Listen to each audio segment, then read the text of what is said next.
Je vais commencer par les bonnes nouvelles. Les bonnes nouvelles sont que d'abord on reprend le cours, donc faites savoir ça autour de vous, peut-être qu'il y a encore des gens qui n'ont pas entendu. Et deuxièmement, la semaine prochaine, j'ai quelqu'un de la famille qui se marie. On a décidé donc la semaine prochaine, le cours est à 12h15 au lieu de 11h15. Voilà.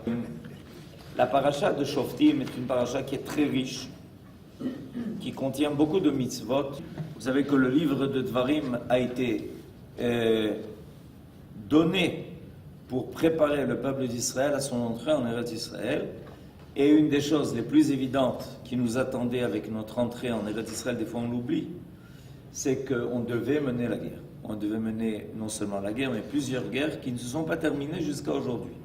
En fait, les guerres que Yahushua a entrepris à son époque sont en cours, exactement, ils ne sont pas arrêtés. Depuis Yahushua, on est en guerre. Il y a eu quelques arrêts.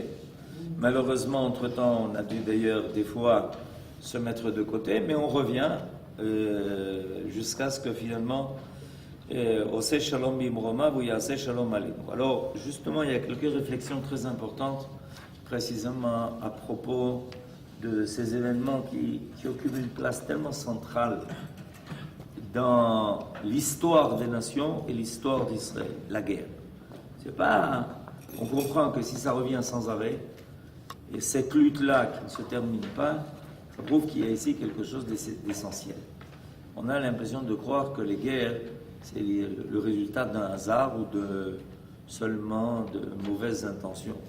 Il y a ici quelque chose qui se passe.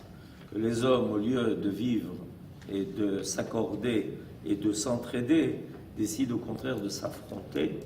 Il y a forcément quelque chose, puisque ça dure depuis des milliers d'années, il y a forcément quelque chose ici de central dans l'histoire du monde qu'il faut essayer de comprendre.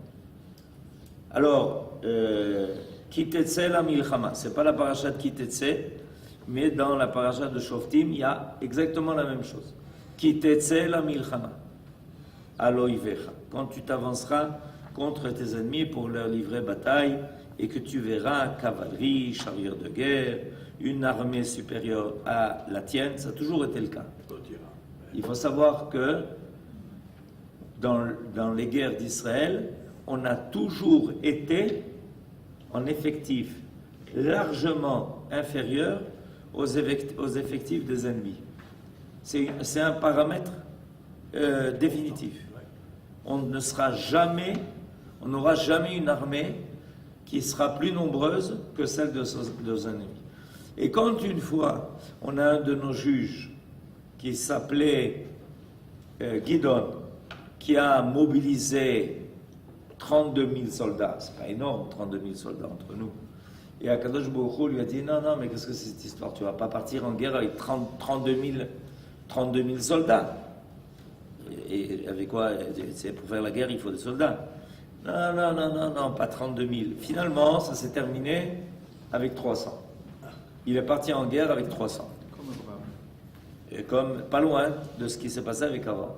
C'est-à-dire, ça, en fait, c'est un des paramètres de nos guerres contre Israël.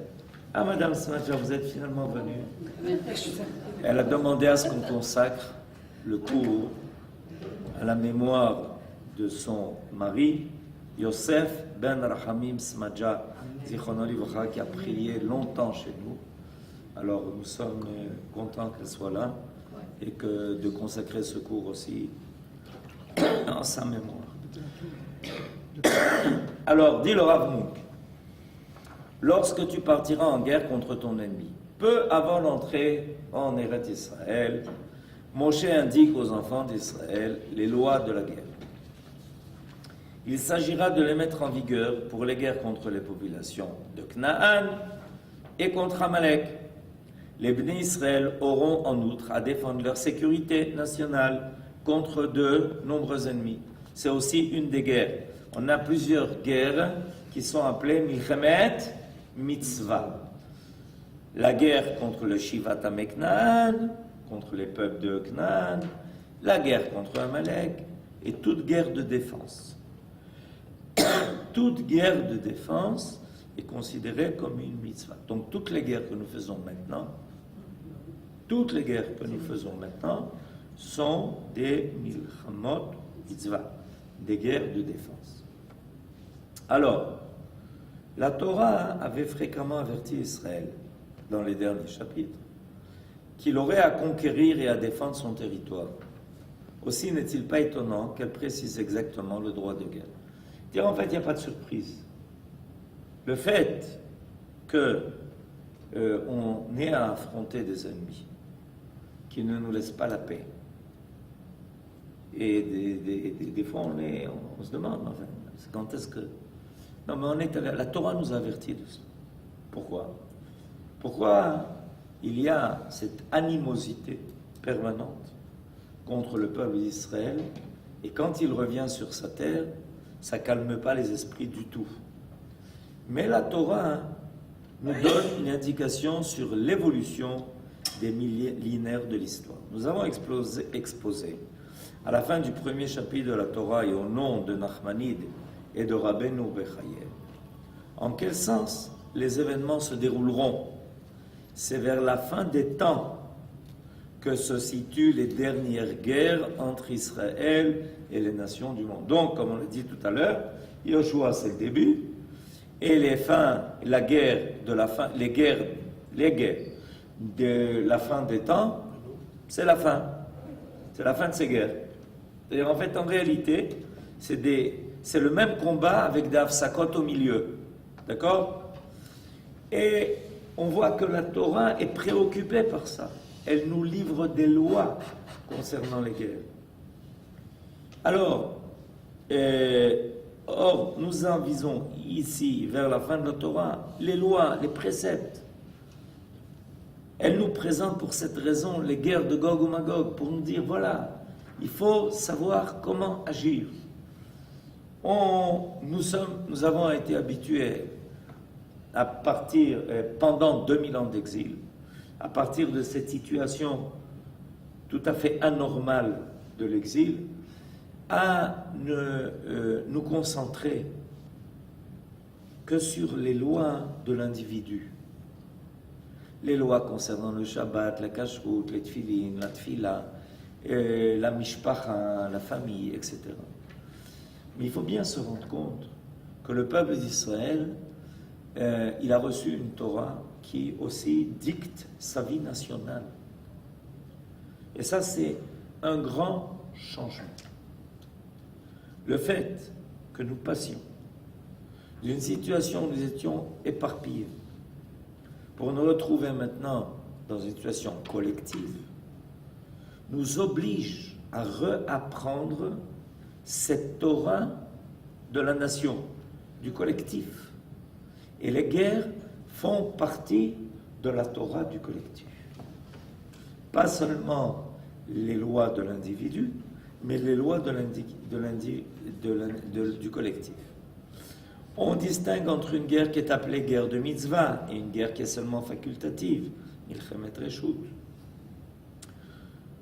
Maïmonide nous indique formellement qu'un roi doit d'abord faire des milchamot mitzvah, qui sont les guerres contre les 7 populations de Canaan et contre Amalek, puis les guerres de défense nationale contre un ennemi qui vient nous attaquer. Ensuite, il fera les autres guerres. Ce sont milchemet reshut. Ce sont des guerres avec d'autres nations destinées à élargir le territoire d'Israël. Alvaï, qu'on finisse d'abord les guerres qui nous permettent de vivre sur le territoire qui nous a déjà été accordé, attribué. Et quand on va vers milchemet reshut, c'est-à-dire des guerres qui dépassent ce à quoi on est obligé, là le roi est obligé de recevoir le consentement du Sanhédrin, parce que ça demande une réflexion. Partir en guerre, c'est mettre en danger les vies des hommes. Quand il s'agit de mitzvah, le roi n'a pas besoin de recevoir aucune autorisation. C'est une mitzvah. Et il y a des mitzvot, ok, où il il y a un certain danger. Mais on n'a pas besoin de recevoir l'autorisation pour faire ces mitzvot, parce que c'est une mitzvah. Il n'y a pas le choix. Si on dépasse ce qui est une mitzvah, dans ce cas-là, il faut recevoir le consentement, que le roi mette en danger des hommes pour des guerres qui ne sont pas des guerres de mitzvah. Ça, il faut déjà que les sages réfléchissent, qu'ils considèrent les raisons, qu'ils acceptent les arguments que le roi avance. Ce n'est pas le cas pour le moment. On est encore loin de ça. On est encore loin de ça. Ça nous est jamais arrivé. C'est arrivé à l'époque du roi David. La guerre que le Ham Israël mène est une guerre qui a dans son noyau profond, quelque chose de divin. C'est pour ça qu'on parle de Milchemet Mitzvah. On revient sur ce terme de Milchemet Mitzvah. Pourquoi tu appelles ça Milchemet Mitzvah? Dis, on n'a pas le choix. C'est un devoir. Ici, pendant longtemps, pendant de nombreuses années, on a donné un autre nom à ces guerres-là. On les appelait Milchemet En Brera. Vous connaissez le terme? C'est comme ça qu'on appelle. Milchemet En Brera, ça veut dire on n'a pas le choix. Ça veut dire qu'en réalité, profondément, il y a quelque chose de moral dans cette idée. En Brera, c'est pas qu'on aime les guerres, c'est pas qu'on veut faire la guerre, on n'a pas le choix. Mais profondément, il y a quelque chose qui manque dans cette expression. Bien sûr, Qu'est-ce qui manque dans cette expression? C'est qu'il n'y a pas la dimension divine. Alors que le mot de Milchemet Mitzvah fait apparaître quelque chose de divin. Quand Akadosh Baruch Hu nous a envoyés pour venir en Eretz Israël, il savait qu'il y avait des gens qui nous attendaient. Il savait qu'il y avait des efforts à faire. Il savait qu'il y avait des soldats qui devaient se mettre en danger. Et il a quand même donné l'ordre de le faire. Pourquoi? Parce que ça fait partie de la Torah. C'est pour ça que ça s'appelle Milchemet Mitzvah. Pas Milchemet En Brera. Milchemet Mitzvah. C'est une autre dimension. Imaginez-vous quelqu'un, vous le voyez le matin venir au Beth Knesset, et tu dis, Kol HaKavod, tu te lèves tous les matins à 6 heures, c'est en ce moment, pour venir au Slichot, Kol HaKavod. Non, c'est pas Kol HaKavod, j'ai pas le choix. Pourquoi? Parce que quelqu'un m'a jeté de la maison. C'est comme ça, c'est la raison pour laquelle tu viens au Beth Knesset. Parce que tu n'as pas le choix. C'est mitzvah. Ani sameach lasot mitzvah. Ani sameach lavo להתפלל. Ani sameach lavo לתפילין. להניח תפילין. זה הגדרה. Mitzvah, c'est הגדרה. C'est הגדרה אלוקית. Ça veut dire c'est une définition qui est divine. Il faut réintroduire dans notre concept de notre vie nationale une dimension d'ordre divin. Il ne faut pas laisser ça à une dimension qui soit seulement humaine, des considérations d'intérêt politique ou autre. Pour le Ham Israël, les conséquences, on les voit. C'est pour ça qu'on étudie la Torah. On étudie la Torah pour s'habituer à l'idée, aux idées, qu'en réalité, nous n'agissons pas parce que nous n'avons pas le choix, mais parce que nous avons le choix de faire des mitzvot. Zéou. Et à partir de ce moment-là, tout devient différent. Et maintenant, vous comprenez que ça va jouer dans les deux sens. D'un côté, ça va nous donner toute la légitimité de faire les guerres. Mais d'un autre côté, il y a énormément de lois qui accompagnent les guerres et qui nous disent qu'est-ce que nous avons le droit de faire, qu'est-ce que nous avons le droit de ne pas faire. Par exemple, dans la parashat Ki Tetzeh, la Torah va nous apprendre comment nous conduire envers une femme de l'ennemi qui a été fait prisonnière. On n'a pas le droit de faire n'importe quoi. Il y a une conduite morale à avoir, etc., etc. À partir du moment où tu définis quelque chose comme étant une mitzvah, ça implique une attitude de halacha. Ça implique une attitude qui est d'ordre moral, qui est d'ordre divin. C'est tout à fait différent. Ça va, par exemple, autre exemple que nous allons voir dans notre paracha, quel nous allons voir comme exemple, que tout d'un coup, les Kohanim, d'où on les connaît? Ben, on en a parlé au début aujourd'hui. L'invitation, ouais. D'où on connaît les Kohanim? Où est-ce qu'on les rencontre à l'époque? Il y a le Beth Amikdash. Vous savez pas où on rencontre? Au temple. On les rencontre au Beth Amikdash. D'accord? Imaginez-vous que la Torah nous dit qu'on rencontre les Kohanim maintenant sur le champ de bataille. Vakasha, verset 2. Or, quand vous serez sur le point de combattre, le pontife, c'est le Kohen, on appelle ça le pontife, s'avancera et parlera au peuple. Et sachez que ce Kohen-là, dont il est question, il est très proche au niveau qu'il a dans la hiérarchie du Kohen Gadol. Il a une kedusha énorme. Un Kohen, qu'est-ce qu'il vient faire sur le champ de bataille? Regardons ce que dit le Rav Mouk. Le prêtre, dernière ligne sur la droite, le prêtre s'avancera et parlera au peuple. On imagine difficilement une constitution quelconque qui contiendrait un passage tel que celui-ci. En cas de mobilisation générale et avant l'incorporation des hommes mobilisés, on procédera à l'élimination de tous ceux qui ne sentent pas le courage nécessaire pour affronter le combat avec confiance. Les officiers renverront à leur foyer tous les hommes qui en exprimeront le désir, ainsi que les jeunes mariés, les agriculteurs récemment établis. C'est quoi cette histoire-là? On est en guerre. Ron, cependant, ce sont exactement ces mesures que notre texte édicte. Elles paraissent pour le moins contraires à la logique, la plus élémentaire, et susceptible de miner complètement la capacité de défense d'un peuple. Et pourtant, c'est ici que se manifeste une fois de plus la différence fondamentale entre la conception juive et celle d'une politique matérialiste. Pourquoi? La nation juive introduit dans le calcul de ses chances d'avenir un élément qui fait entièrement défaut ailleurs. C'est celui de son intégrité morale, de la conscience du devoir accompli vis-à-vis de Dieu. Ce n'est que dans un esprit de calme et de confiance que peut être menée une guerre servant la cause du bien. Même en face des exigences terribles de la guerre, la paix conserve ses droits.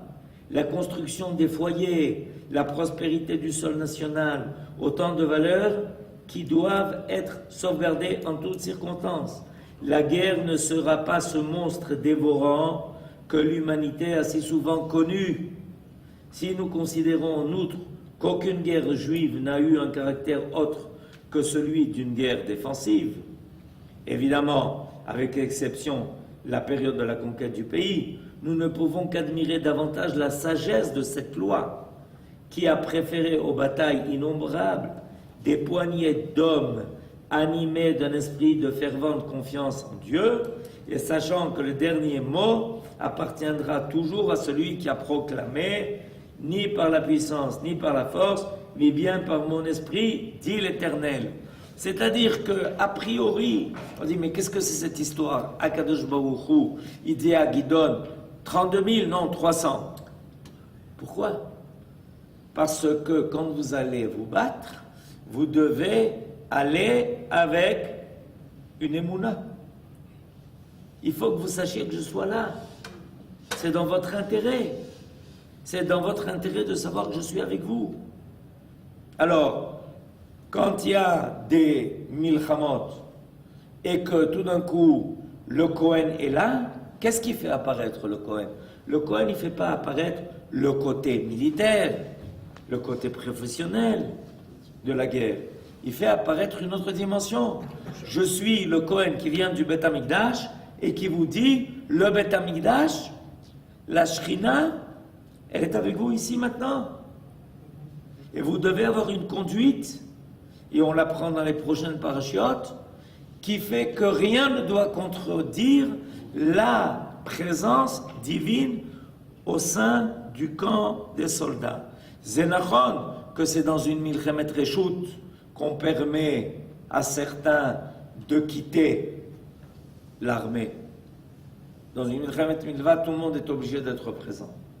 Mais l'idée même que l'on puisse, dans certains cas, dire « Tov, tu viens de te marier, retourne chez toi. Tu as peur, c'est pas pour toi. Tu viens d'acquérir une vigne. Mais pourquoi? Regardez l'idée qui se cache dans cela. L'idée, elle est énorme. Quand, en général, un peuple se trouve en état de guerre, l'idée, c'est que c'est peut-être la fin.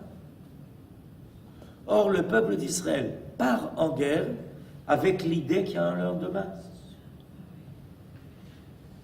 Que si on a confiance en Akadosh Baruch Hu, cette guerre, elle ne peut être la fin de rien.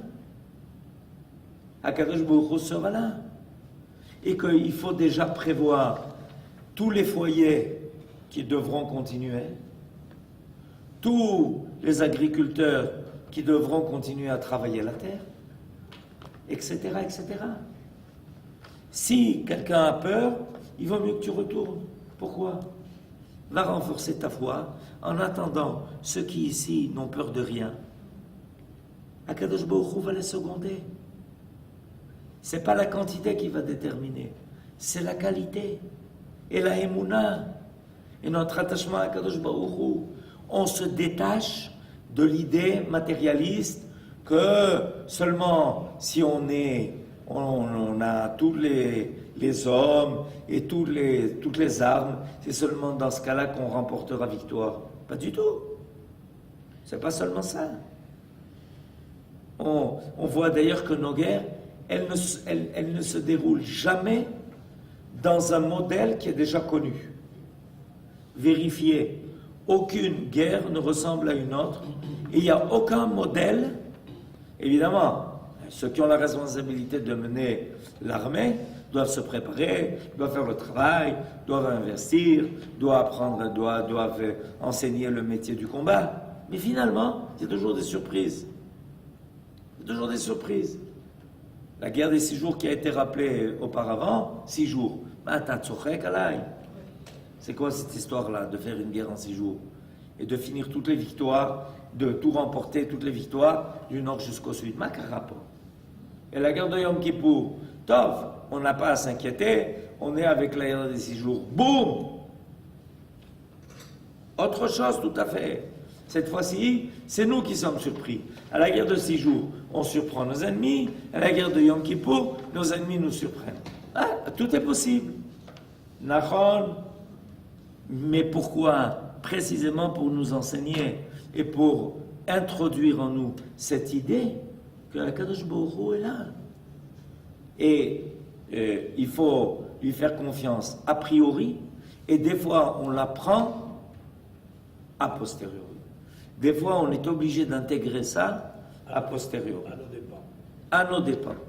Mais toujours est-il que jamais Akadosh Baruch Hu ne nous laissera dans un état où on peut dire « Ah, kol hakavod, anachnu ».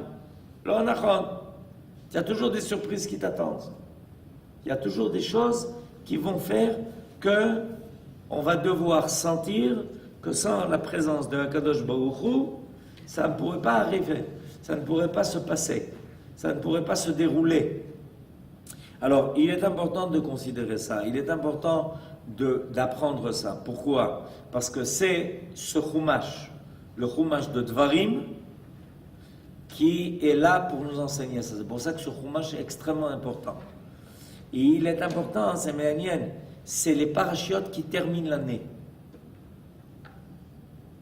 C'est toujours les parachiotes du mois de Elul.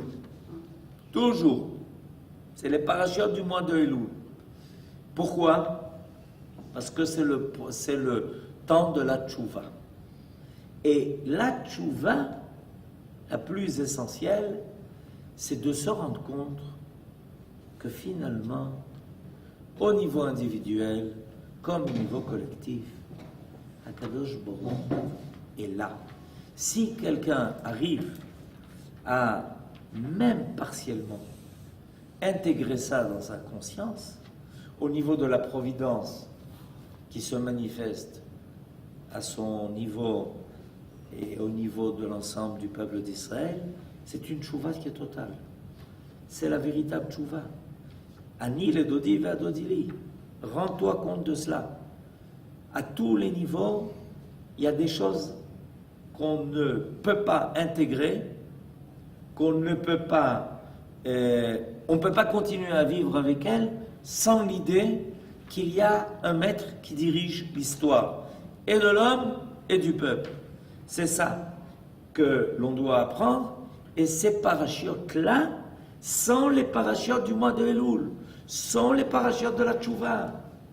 Tu ne peux pas partir en guerre, et dans ta vie personnelle, tu ne peux pas mener tous les combats que tu as à mener, entre guillemets, sans que tu aies l'idée que Kadosh Baruch Hu est là, et qui t'accompagne dans ce que tu fais. Impossible. Ça ne peut pas marcher. C'est important de s'en souvenir. Et c'est pour ça que ces parachutes-là sont les parachutes qui nous accompagnent maintenant toutes ces semaines-là, qui en même temps sont accompagnés par les haftarot qui viennent après Tisha B'Av et qui sont des haftarot de consolation. C'est-à-dire que d'un côté, on a ce travail de tchouva, mais en même temps, on est consolé. Que Akadosh Baruch Hu finira par faire aboutir, heureusement, l'histoire du peuple d'Israël. Les deux à la fois.